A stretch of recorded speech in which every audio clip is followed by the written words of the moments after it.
서대문 형무소 앞에 와 있습니다. 독립문에서 충분히 설명을 드렸는데요. 우리나라의 독립군들이랄까, 독립군들이 형성이 되기 전에 창의군들, 그 동학혁명을 일으켰던 창의군들이 있습니다. 우리가 이제 역사를 공부하다 보면 일본의 치하에서 어떤 형태로 우리가 살아왔는가 이런 것들은 대부분 많이 알고 계시잖아요. 그래서 이 안에 들어가면은 제가 여러분들에게 에피소드로 설명을 꼭 해주고 싶은 그런 내용이 한 두세 가지가 있습니다. 그런 에피소드를 중심으로 역사와 함께 엮어서 그렇게 설명을 드려보도록 하겠습니다. 역사는요, 네이버 검색이나 책 속에 많이 있는데요. 그 내용들을 읽고 또 화면을 보시면서 공부하는 방법도 있으시겠지만요. 직접 역사의 현장으로 제가 두 발로 땅을 밟아 그 역사의 현장을 확인하는 것도 하나의 큰 공부 방식이라고 생각합니다. 역사는 모두 땅에 있다. 푯말도, 건물도, 그리고 모든 역사의 기록물은 글도 안에 다 녹아 있기 때문에 역사의 현장으로 오시는 것이 가장 큰 역사 공부 방법이 아닌가 생각합니다. 서대문 형무소 지금 들어가서 여러분들이 그동안 알지 못하셨던 에피소드와 역사를 함께 여기서 공부해보도록 하겠습니다.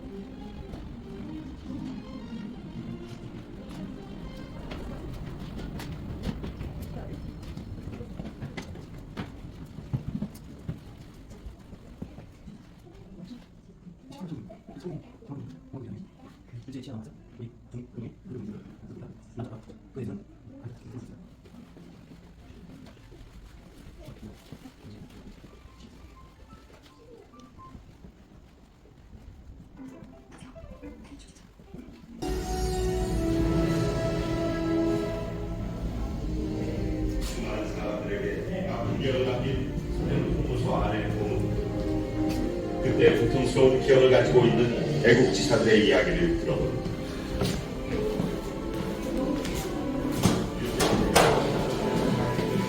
지금 보이느냐, 유관순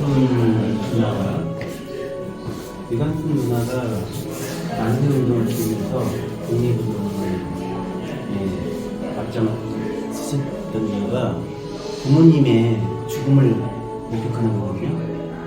그러니까 동학혁명의 전봉준 장군이 고구의 조병갑을 상대로 동학군들을 모집하여 일어났던 운동 또한 아버지가 조병갑에게 매를 맞고 장독으로 돌아가셔요. 그러니까 어떤 모든 혁명이 그런 이 가족의 아픔을 목격하는 것으로부터 시작됩니다. 저는 지금 서대문 형무소의 노역의 기록 장소에 와 있습니다. 김구 선생님 지금 사진이 보이는데요. 형무소 안에 13호 방에 감금되어 계셨습니다.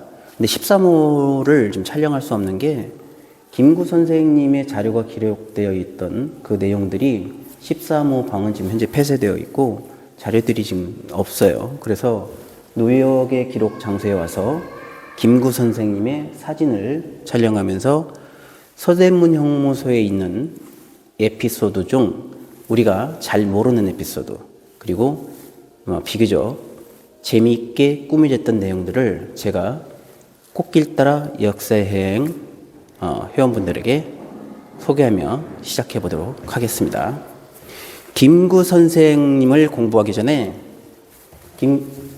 황해도 해주에 살았던 김창수라는 인물을 적어보겠습니다.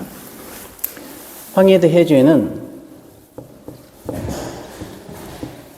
해주에 김창수라는 인물이 있었어요. 이 김창수는 동학군 접주입니다.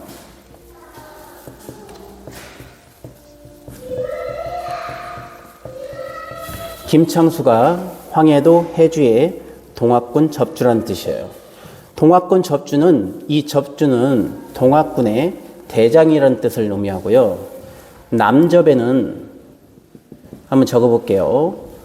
고창 출신의 전봉준이 있었고요. 고부 조병갑에 의해서 조병갑의 그 사또, 고을 사또, 지금에 따르면 군수죠. 고창 군수 조병갑에 항거하여 일어났던 운동이 전봉준의 동학혁명인데, 남접의 대장으로 전봉준이 있었고요. 정읍의 손화중,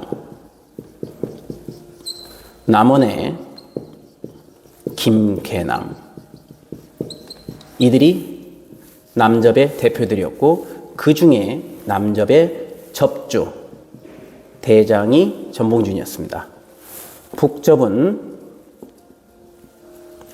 동학의 창시자인 최재우,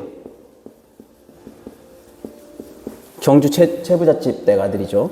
최재우. 그 다음에 두 번째 최시영, 세 번째 손병희 선생으로 이렇게 넘어가는데요. 손병희 선생의 사이가 우리가 잘 알고 있는 어린이날을 창시하신 방정환 선생이에요. 방정환 선생이 손병희의 사위입니다. 손병희가 북접의 대장이었어요. 이때 당시에 이들이 연합을 해서 우금치 전투까지 벌이는 거죠. 이 당시에 황해도 해주의 접주는 김창수였습니다.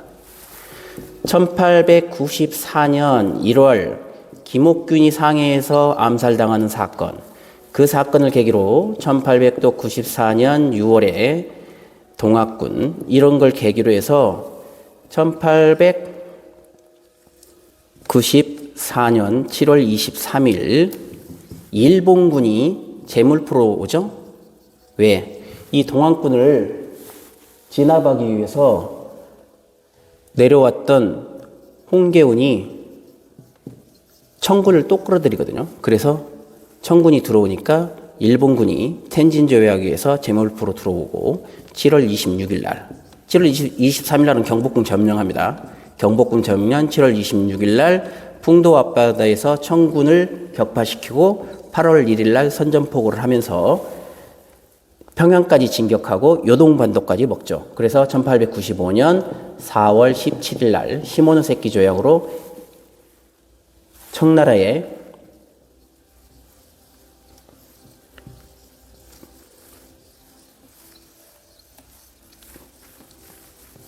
청나라의 요동 땅까지 먹게 되는 겁니다. 그리고 대만도 일본 땅이 되는 거죠. 이런 사건이 일어났어요. 그래서 1895년 4월 17일 시모노세키 조약이 체결이 되는데, 1895년 4월 26일 날 러시아가 청나라에게 도움을 주어 독일, 프랑스, 러시아 세 나라가 연합해서 삼국 간섭을 하죠. 그렇게 해서 일본이 요동반도를 청나라에 다시 돌려주는 사건이 발생합니다. 그러니까 고종과 명성황후는 일본이 그 센 청나라를 이겼다고 생각했는데 일본보다 더 센 나라가 나타난 게 러시아란 말이에요. 그래서 고종과 명성황후는 조정의 대신들을 칠럽파로 교체하는 거예요. 그래서 이 사건으로 일본이 명성황후를 살해하는 사건이 일어나죠. 그것이 1895년 10월 8일 을미사변입니다. 이 을미사변 때 명성황후가 살해된 것을 분통해하던 황해도 해주 접주, 동학군 접주 김창수가 한양으로 와서 상인으로 위장되어 있던 일본군 스찌다 중이를 때려서 죽이는 사건이 발생합니다. 그래서 인천교도소에 감금되죠. 김창수가 인천교도소에 감금됩니다. 인천교도소에서 감금된 후에 이 사람은 사형을 언도를 받고요. 고종이 나중에 전화로 이 사건 내용으로 김창수가 쓰찌다 중이를 주겠다는 내용을 듣고 사형만은 면해 주십시오라고 전화로 연결을 했었다는 그런 스토리텔링이 있어요. 실제인지는 잘 모르겠습니다. 그런 스토리텔링이 있습니다. 어쨌든 김창수는 인천교도소를 탈옥해서 공주 마곡사로 내려가요. 공주 마곡사. 거기서 스님이 됩니다. 법명은 원종. 법명 원종을 받은 이 스님 김창수가 1895년 을미사변 때 쓰찌다 중이를 죽인 이 김창수가 나중에 1909년 하얼빈에서 이토 히로부미를 1909년 영구히 보내버린 안중근 의사의 배우 그리고 안중근 의사의 동갑내기 사촌동생 안명근, 이분은 생소하실 거예요. 안명근은 백오인 사건, 안학 사건으로 일본의 총독 데라우치 총독을 암살하기 위해서 조직되었다는 날조된 조작으로 105명이 모두 체포되는 사건이 일어났는데 이때 주무자가 안명근입니다. 이토 히로부미를 보낸 안중근과 백오인 사건의 주모자 안명근의 배우로 김창수가 지목이 돼요. 황해도, 해주, 동학군, 접주. 동학군은 창의군입니다. 나중에 의병이 되고 독립군이 되는 창의군. 이 지목된 김창수가 바로 여러분이 지금 저와 함께 공부하고 있는 김구 선생님입니다. 김구 선생님은 어느 날 갑자기 대한민국 임시정부를 만들고 주석이 되신 분이 아니라 황해도, 해주, 동학군의 접주로 계시다가 을미사변 소식을 듣고 쓰찌다 중이를 죽이면서 공주 마곡사로 내려가 스님이 되시고 거기에서 같이 계시던 동료들과 함께 나중에 독립운동을 위해 김창수라는 이름으로도 계속 계실 수는 없으니 개명을 하십시오라는 동료들의 건의를 받아들여서 김창수가 개명을 한 것이 백범 김구 선생님입니다. 김구입니다. 어떻습니까? 꽃길 따라 역사 여행을 공부하시면 이렇게 재미있는 에피소드를 들을 수가 있습니다. 한 가지 더 말씀드려 볼까요? 김구 선생님이 계시는 지금 노예계 기록에는 이런 내용들이 없지만요. 지금 밖에 나가서 복도를 따라가면은 전부 복도를 따라가면 이렇게 돼 있어요. 이 칠판을 한번 보세요. 복도를 따라가면 전부 칸칸이 방이 있습니다. 방. 1919년 3월 1일 고종의 인사를 기준으로 독립운동인 만세운동이 벌어집니다. 3월 1일 날. 많은 분들이 서대문 용무소에 잡혀서 들어와요.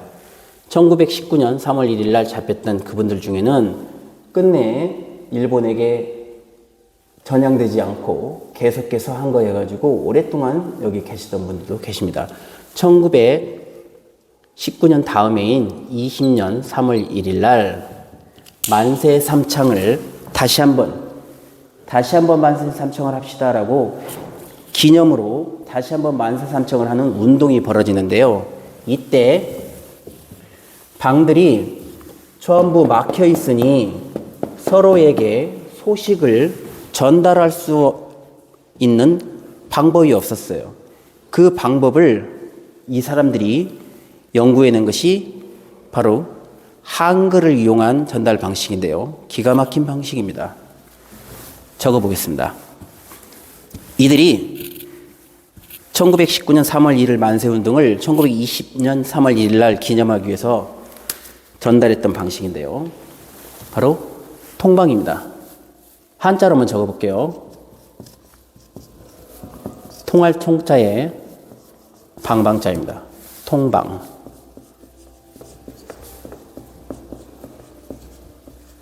옆방으로 신호를 전달하는 건데요.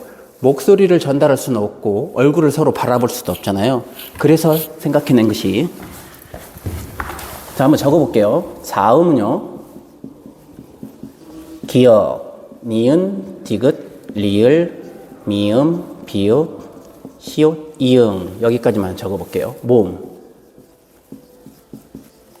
아, 야, 어, 여, 오, 요, 우, 유. 이렇게 자음과 모음이 있죠.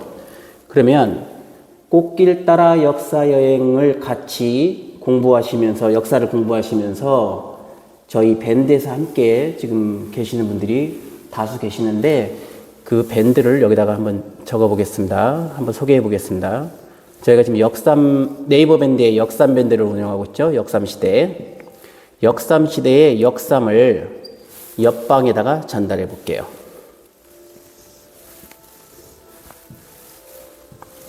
역은 이응, 기역, 니은, 딜, 리음, 미음, 비읍, 시옷, 이응이죠.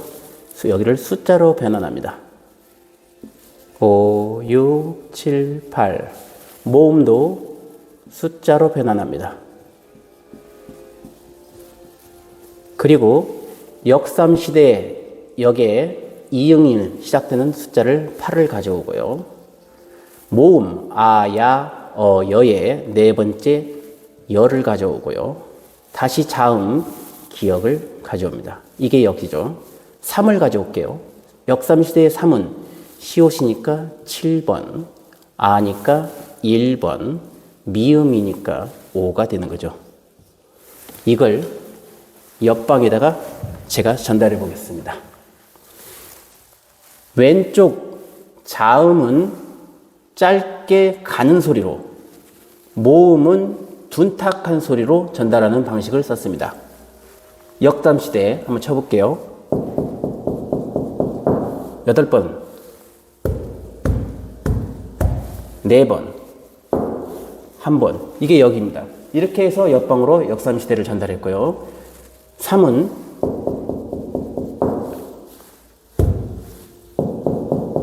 이렇게 전달하는 거예요. 그러니까 역을 전달하고 나서 3을 전달할 때까지 잠깐 쉬는 건데요. 역 3을 제가 이어서 연속으로 한번 전달해 볼게요. 역을 전달하고 나서 3초에서 5초 정도 쉬고 3을 전달하겠습니다.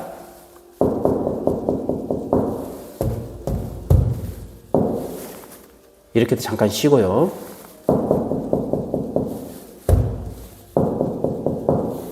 이렇게 되면 역과 3을 전달한 겁니다. 제가 지금 시뮬레이션으로 이렇게 전달을 해봤는데요. 과연 이게 전달이 됐을까라고 생각하시는 분들도 계실 겁니다. 하지만 조용한 상태에서 매일 이게 숙달이 되면 마치 우리가 전보로 먼 곳에 전보를 쳐서 전달하는 방식과 같다.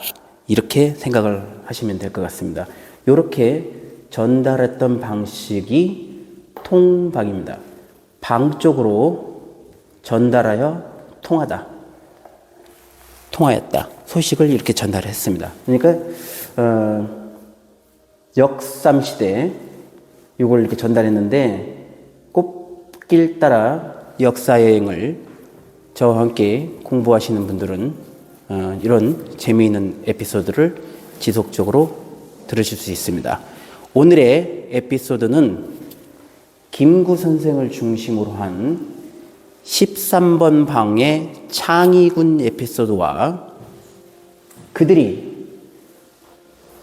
옆방에 얼굴도 모르는 같은 독립군 투사들에게 전달했던 신호 방식, 통방에 대한 에피소드를 여러분과 함께 공부했습니다.